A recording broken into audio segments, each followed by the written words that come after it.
Welcome to episode 2 of Seneca Spotlight, where today's guest is none other than Lenny Clouse, the president of Clouse Construction. We hope you enjoy today's episode. Lenny, Thanks for joining us today on Seneca Spotlight.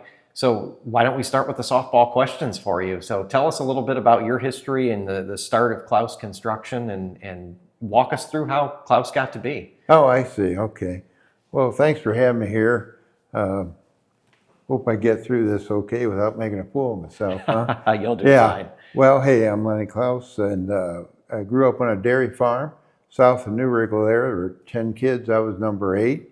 I got to thank my parents for almost everything. I mean, they guided us well.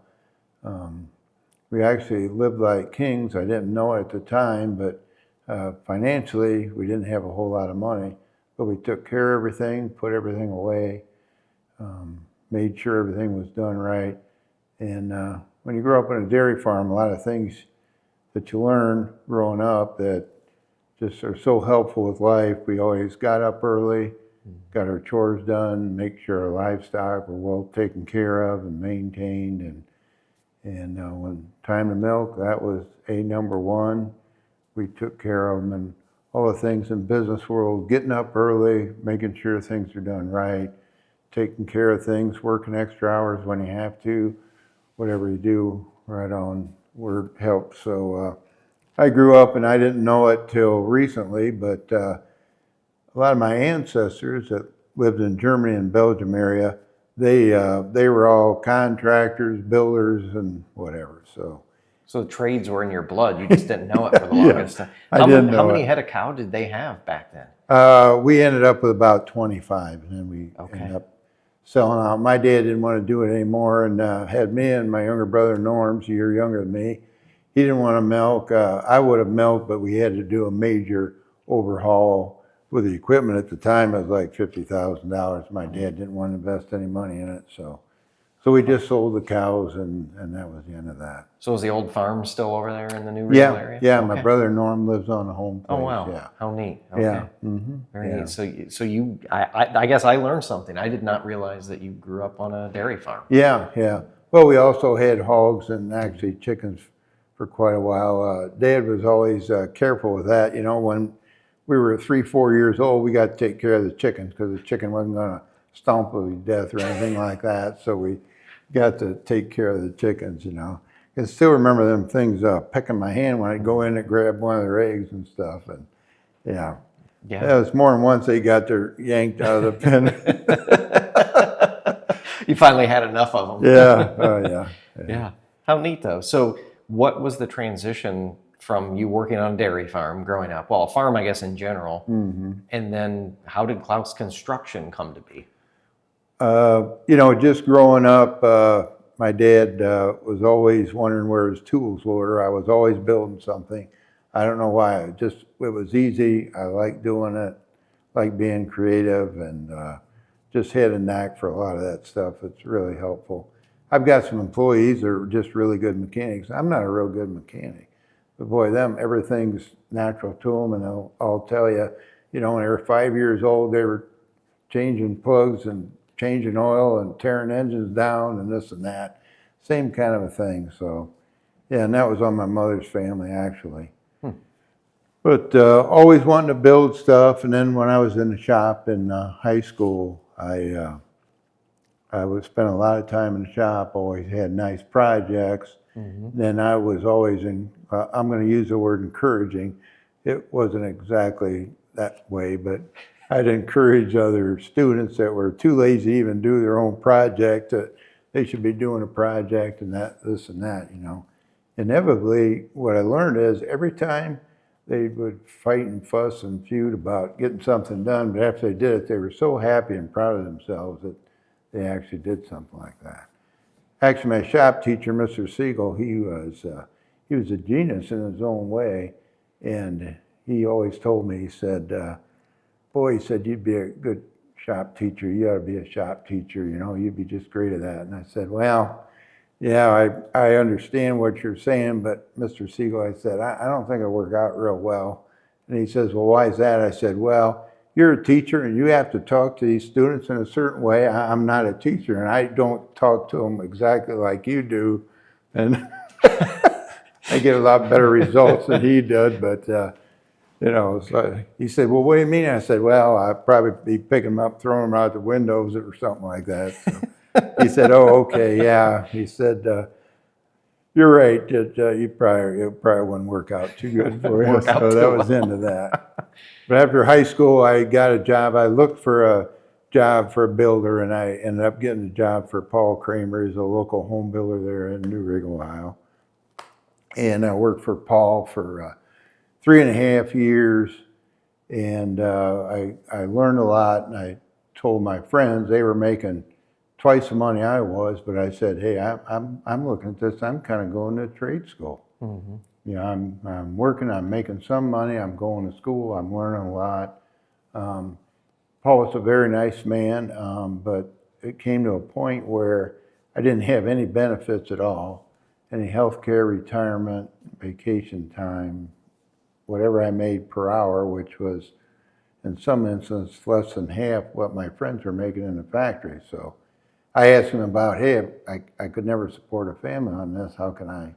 And he said he was doing about the best he could. So I kind of had it in my head. I said, well, I'm going to have to get a factory job, and I'll help my dad farm and this and that. And on my, at the time, in 1974, the end of 74, there weren't anybody really hiring at the time. And my parents always wanted an attached garage to their house. So I said, hey, I got some extra time here. I'll just get that garage on for you. So we built it. And before I got it about done, had a neighbor up there wanted one done. So I built theirs, and I said, well, I'll build it, and we'll get it done here until I get this factory job. And next thing word was getting out. I worked hard and did a real good job. And next thing, people started calling. One thing led to another. 1976, then I hired a couple of full-time guys, and I built my first house for Kenny Till, his nickname's Duff, or between New Riga and Bascom, a family friend also.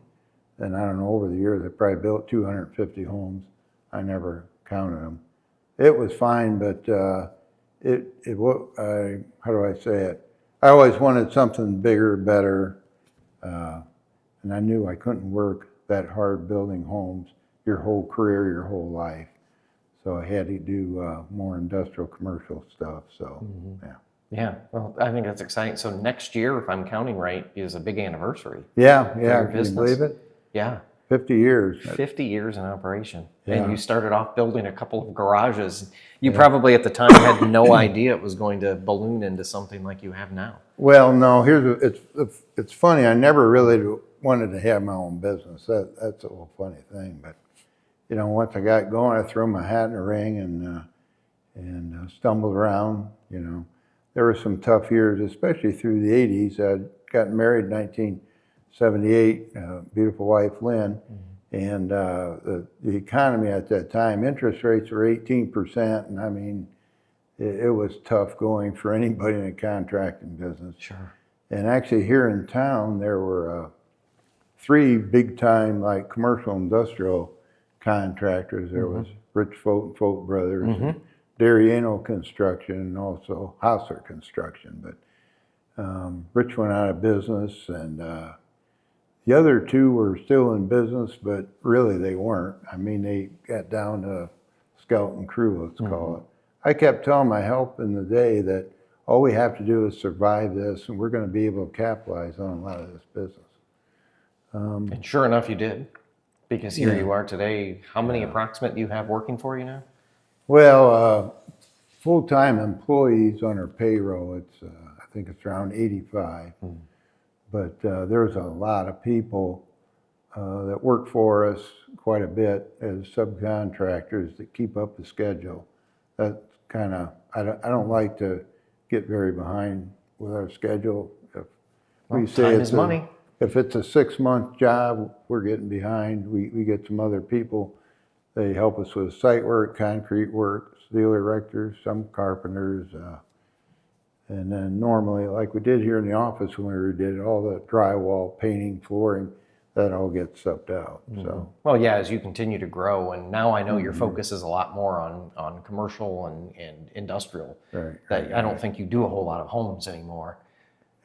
So it's something you just have to do as you continue to grow. You can't have all of those different divisions in a company, but still, I think that's kind of why we're doing this podcast series, because we talk about people, like you and like others in the community that have started their business literally.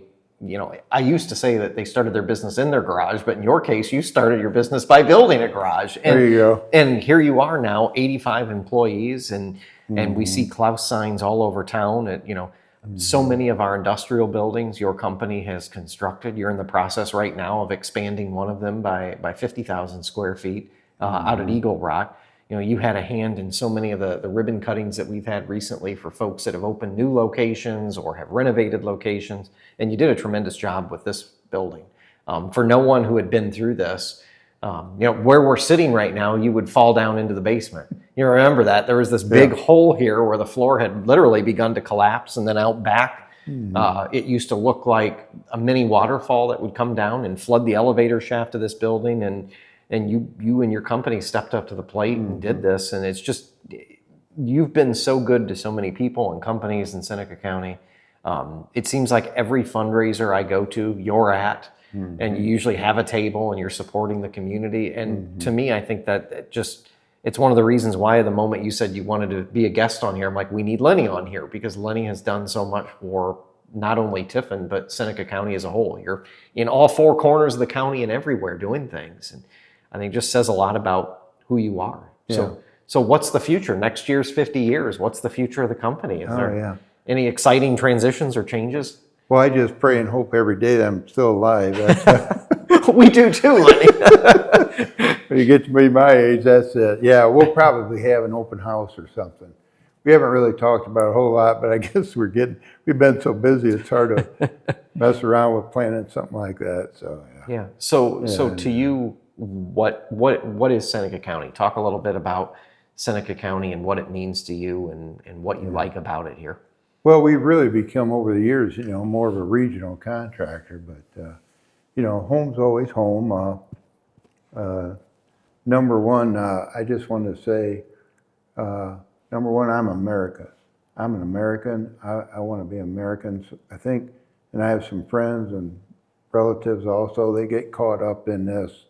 You're a D, you're a B, you're a F, I don't care what you are, but I mean, I hope and pray that everybody just stops and thinks themselves, what can I do to make America a better place than what it was when I got here? And that's always kind of been my thought process. And the same thing with our building projects. I always look at them is, if that were my project, what would I do and how would I do it? And that's the whole goal. And Aaron, it was fun working with you here, but you got to see some of that. We had an architect involved, they had some ideas. We had some other ideas. This whole thing, why anybody would want to do a major project like that and then let a mess in the backyard kind of beyond me, but whatever. But that's why we cleaned it up. And it looks great. It all ended up, but we wanted to be the best value. A lot of times somebody will say, well, I got so-and-so, they're cheaper. When I see what they did, I thought, oh, geez, we could have done it for less than what they did it for if we didn't know that's what they kind of wanted to get. But I know not everybody drives a Cadillac or a Mercedes-Benz, and we respect that, everybody. I would take, and that hits me, is I just got to take a minute to thank all the folks and people and businesses over the years that gave me an opportunity to prove to them that we were a good value. And over again, our business success has been repeat customers. We have about a dozen major accounts that every year they're doing something. Sometimes it could be just fixing doors or whatever, but every so many years, they're doing a major project. And when they work with us, they know we're going to get a good value for what they're paying for. A lot of these projects are huge projects. Yeah. Well, and that speaks to the repeat customers. If you're constantly bringing in repeat customers into your business, that means you're doing something right. And we experienced it firsthand with this building, that it was great. You had a lot of good ideas that you brought to the table that in the long run saved us money that I've never overseen a construction project like this. So there were things that you pointed out time and time again, and members of your staff did, that ended up in the long run made either the flow with the building work better, or just ended up saving us money that where we didn't need to spend it. And certain times you can't get away with rules. I know we talked about all this extra concrete out here and the guardrails and this and that. There was just not a great way to do it, and that was for code reasons. But I know we appreciate I can't even begin to think how much money you saved us with the project, just with some of the ideas that you had and you brought forward. And you didn't have to, but you did it because you knew it was in the best interest of the community. Well, that's our job. That's our job, and I want you to, and all the staff members, to realize that we've done a good job. We try to do a good value, and hopefully you'll recommend us to other people, that want to do a project down the road. So We sure do. that's the whole key. Well, and driving throughout the community, it's amazing all of the buildings that you've done. I mean, I think most of the buildings at the industrial parks you've had a hand in, sometimes multiple times. You look at some of the folks that have expanded. I mean, AFS, they've added on a couple of different times to their facility, and you're doing the second expansion now of the most recent spec building. It just continues to grow. You drive even down Market Street, and how many of those buildings that I've seen you at because of either a ribbon cutting or a groundbreaking ceremony. You're building a pretty big one at Tiffin University right now. Yep. That's a huge facility that's being constructed there. So it has to make you feel good at the same time to drive around the community. That was one thing I said when I was mayor. It was kind of fun to look around and say, gosh, I had a hand in making this street better or this. You kind of have a similar feel. You're able to drive and see your fingerprints all over Seneca County, and even now other counties. I know you do work all the way up in Bowling Green and elsewhere, and has to make you pretty proud. The guy that literally started off milking cows and grabbing chicken eggs in the morning, who built his first garage thinking that this is just something I'm doing to help mom and dad out. And you've blossomed into a business now over 50 years with 85 employees, and if you count all your subs, hundreds of people working on projects. So I'm proud of you. I look up to you as a local businessman that has done some amazing things in our community. Well, I've always felt that God has intervened here, because I didn't always have the personality I have today. And this was a young man that today was not afraid of anything. I was never afraid to jump in with both feet. We drank a lot. We had muscle cars. Actually, I was in 6 total car wrecks. And so are you telling us you're lucky to be here today? Absolutely. And on construction projects, anything can happen. We've been so fortunate over the years, and God has intervened over and over again. If just this or that would have happened, it would have been a fatal accident, but it didn't, and it's next to impossible. We had an example. We did a job in Upper Sandusky. We built a 50,000 square foot building, warehouse building, and we had leading edge fall protection. First thing in the morning, one of the guys, and he said it was the dumbest thing. He was gawking around, and the fall protection was there, but he stuck his foot through it. It forced the head. Anyhow, he fell through the roof about 32 feet down. Oh my gosh. And how this can happen, it's over an acre of property. We had 2 JLJ machines. Some of people call them cherry pickers or whatever. They've got a cage. They're 4 foot by 8 foot, 32 square feet. There was 2 of them in below. One of them, and we always give the young guys heck, if you don't put them down on the ground, you've got about a 3 foot step. You got to jump down. You get to be an old man, you don't want to jump down or climb up. You want it down on the ground. Well, this thing was left about 1.5 foot off of the ground, off the stone.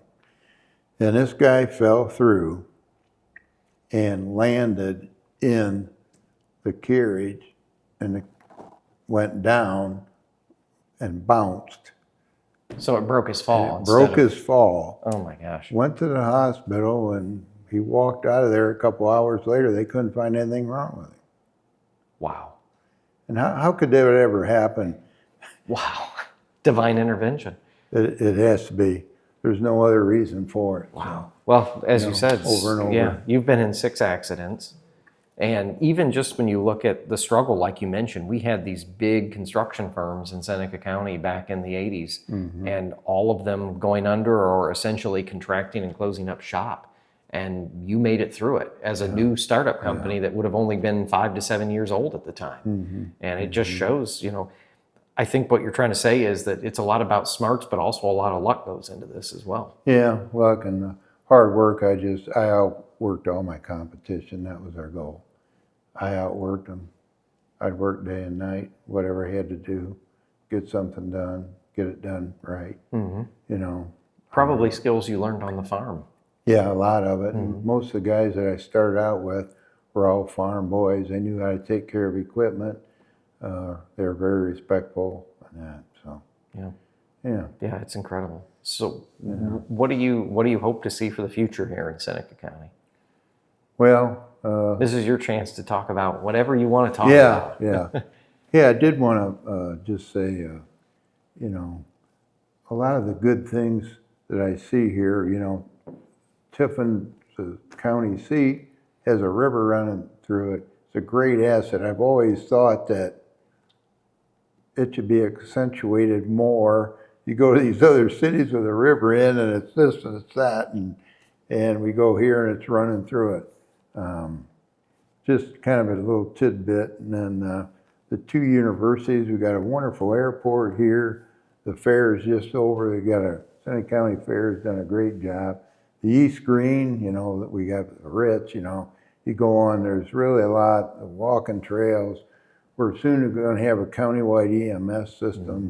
That's huge, I believe, for everyone. And countywide fiber broadband access as well with the partnership with North Central and Bascom. Absolutely.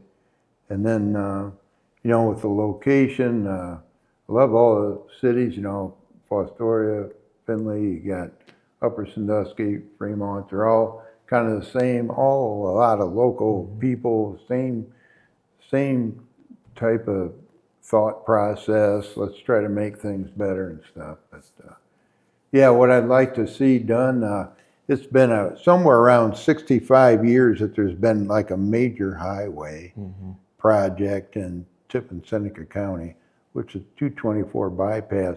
I know these younger people probably don't realize it, but before that happened, all the highways came to downtown Tiffin before they put that bypass in. Could you imagine the viaduct strikes we'd see now? We see enough of those as it is. Could you imagine if they weren't diverted around? Have to put some slope or grease up some slopes there or something. Well, I know people used to always tell us that we should dig it deeper, but I think what happens if you dig it any deeper. The river comes right in. I mean, that's the problem. It's at the depth. It floods now. Yeah. It's not funny, but it's hard to believe how many times it happens. None of your 6 accidents were hitting the viaduct. No, just that making wasn't sure. a problem. Yeah. Well, there's some major things here. One thing that would really help Tiffin, and really help Fostoria too, trying to get groups together and enough people behind it to hook Stearns Road.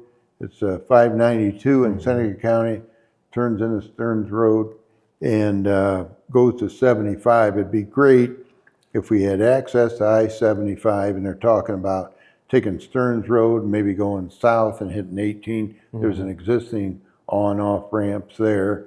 And then we'd have to go north, do the same thing and hit the next ramp. So if you want to go that way north, it'd be huge for Fostoria, it'd be huge for Tiffin and the Tiffin area.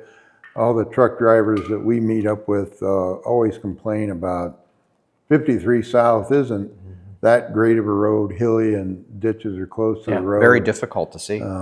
We've had talks with April, the new ODOT director, and she's all about, she's going to try to get ditches filled in and just approaches widened and all the roads.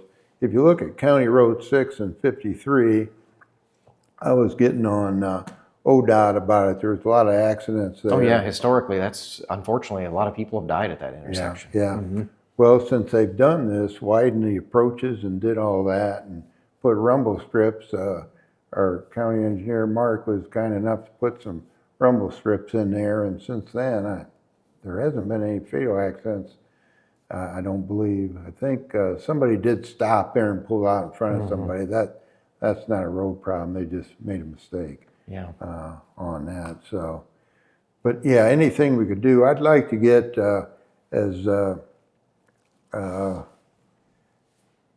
foreseeing the future ahead, a huge asset for Tiffin-Seneca County, Fostoria would be to get this I-75 connected, and all our major roads just need improved. Ditches closed in, approaches widened, cars can get off.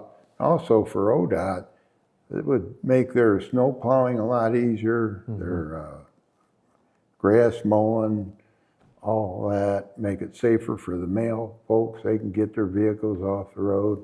I'm surprised they haven't got hit more. Yeah. Over the Well, I years, mean, even really. south on 53, it took forever for ODOT to put in. There was a really deep ditch down there, almost like a creek, and there was no guardrail or anything. Right. And it used to be if your tires would go off, you were at the bottom of this thing. And at least now there's a guardrail there, but it's the same thing. It's right on top of there. Maybe a car is fine, but a semi truck or something hits that, or a fire truck or whatever, and they're going to go right through the guardrail. So it seems to be better though once you cross out of Seneca County into Wyandotte County. They have no deep ditches and the roads are wider. So Well, in Wyandotte County, Tom Bond was the director there, and his goal before he retired, he did it, was to fill every ditch in Wyandotte County on the state roads.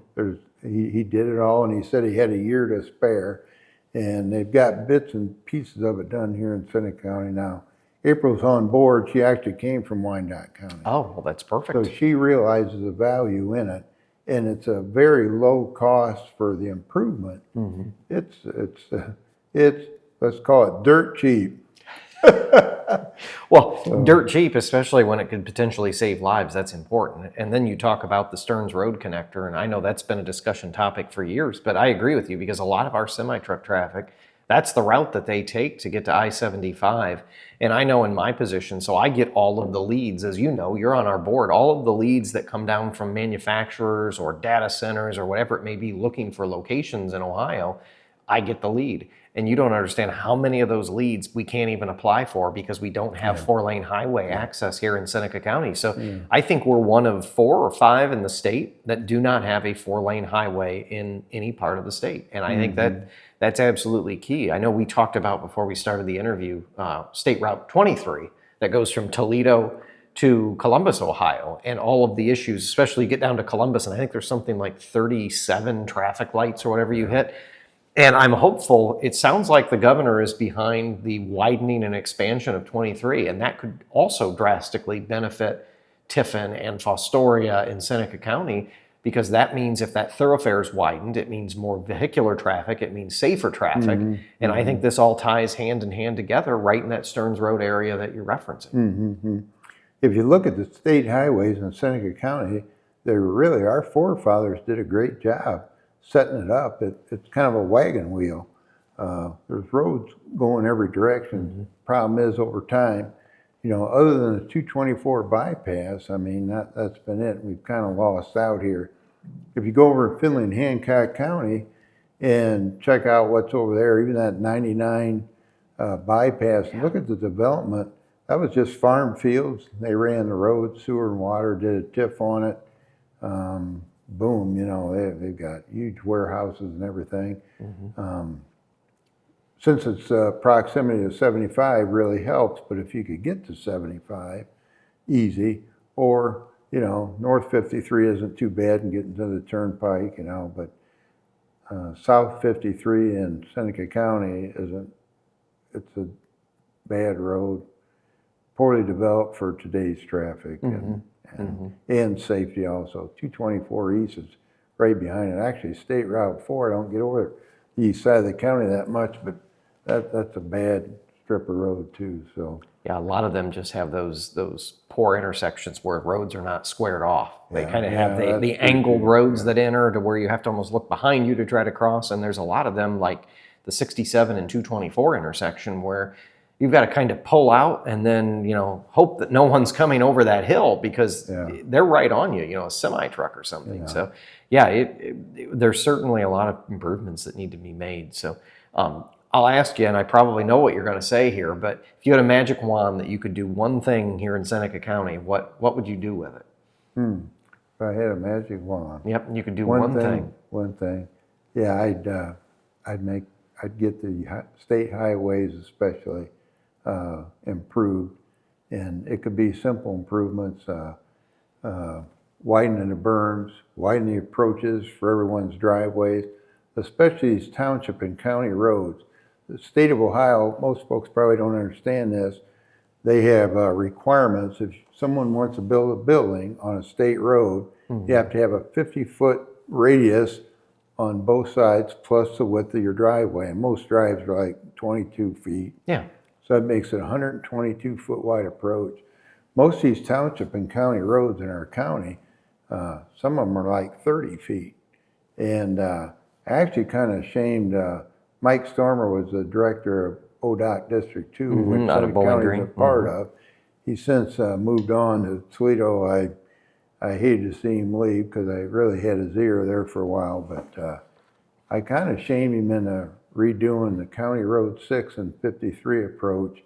It was in the 35 feet range, and now it's 120, I believe. But they did a much better job, and it was a simple fix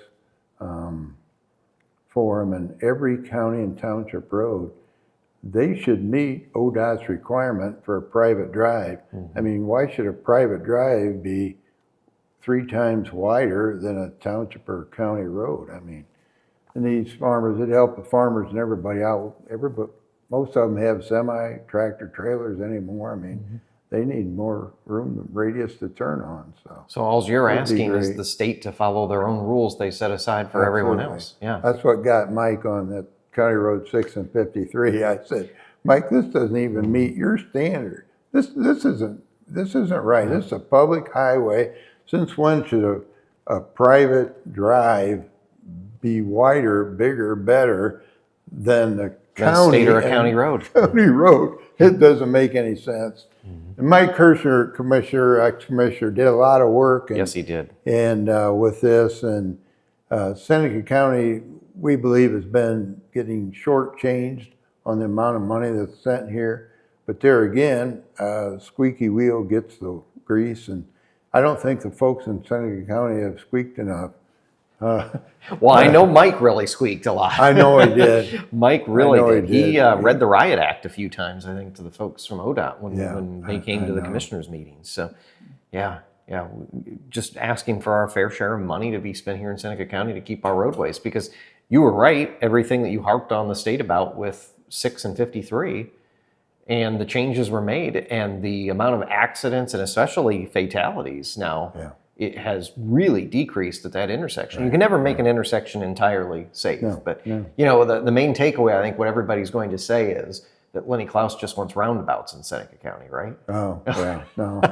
Well, the cost of the roundabouts, I mean, I don't have a problem with them if that's what they think they ought to do, but very expensive. A lot of acquisition of right of way, and they're not exactly easy, especially in a county like we are that. You've got a lot of homes and businesses right on top of the intersections. Because I know over the years that was suggested to us with some locations even within the city, and you're not going to tear down 4 or 5 people's homes to put in something like that. So it kind of, they may be safer, but at the same time they're extremely costly. The fixes I'd like to see are just a fraction of the cost. Yeah. Really, it's a very, very minimal cost, and I think it's going to take more than me. I think other business leaders, your organization, the mayor, the county commissioners, township trustees. I think we got to form a group. I know over in Findlay, you can learn lessons from them over there. They come up with this 199 bypass thing. Well, and I think it took them 3 years, and they were pushing dirt and putting pavement down. Yeah. I mean, they decided, hey, this is what we need, let's get it done, and they get it done. Same thing now, they're fixing up that 99 and I-75 interchanges. If you've ever been over there, we're building a church just on the other side of it, so I've been over there quite a bit. But same thing. This was only like 3-4 years ago. They brought it up. They had a meeting like, hey, we gotta do something here. We've got a problem. Mm-hmm. Well, they got together with ODOT and the politicians and everybody, and boom, next thing, they're getting it fixed. Yeah. Well, I think you'll be excited to know that, you know, we partnered here in Seneca County with Sandusky County and recently completed a SEDS, which is a comprehensive economic development strategy. Part of that included talk about improving the highways. And now from that, we're now joining, you'll find out actually at our board meeting coming up in a couple of weeks, we're joining with Lucas County, the city of Toledo, Wood County, Sandusky County, Ottawa County, Seneca County, and starting to look at forming this much larger district that could start to push, because if we form a formal district, which is called an EDD, there will be federal funds that could be available to help with these type of things. Oh. So yeah, it's been really exciting lately. And Sandy Spang out of actually the Toledo area is leading this. So she used to be a councilwoman in Toledo. She heads now TMACOG, which I'm sure you've heard of that, mm-hmm. which is the big regional transportation authority up there.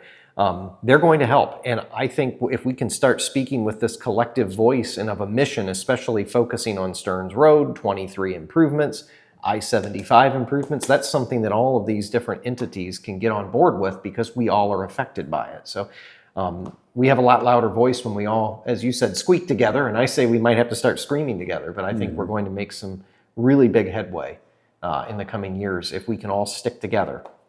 Well, it's good to hear. I know it's going to take a lot of time and effort on some people's part, but you know, for the future of Tiffin-Seneca County, Fostoria area, it'll be huge. It'll be huge for the next generations and for their success. Absolutely, so, absolutely. Yeah. Where are we getting wrapped up here? Yeah. Is there anything else you want to add? Yeah, I actually did. I got to thank my wife here, yeah. Lynn. I mean, she was a beautician by trade, and she had to drop everything she did, and she took care of the books and did everything. Poor gal, she got everything dumped on her because I got it done, and then, hey, I had a great idea and this and that, and then she got everything dumped on, and a lot of times didn't get a lot of whole recognition. And then my son Brian, I always made him help me, and he got to enjoy the trade, and he's done a great job since he's been involved here. We've tripled our sales. Wow. And stuff. So you're saying Brian is a good salesman as well. Well, he gets work done. He's his father-in-law was an engineer, and he's got a lot more of that strict engineering stuff in than I did. So. Well, he learned from one of the best. Yeah. He learned from one of the best. Oh, yeah. Well, thank you. Yeah. You're very welcome. No, your whole family's been so good to so many people and businesses, organizations in Seneca County, and thank you for all that you've done. Yeah. Well, there's selfish motives. See, I always think to myself, I thought, hey, maybe if I can keep helping other people out and this and that, maybe the good Lord will let me down here a little bit longer, maybe. Well, we hope so. You're too young for that. Well, yeah.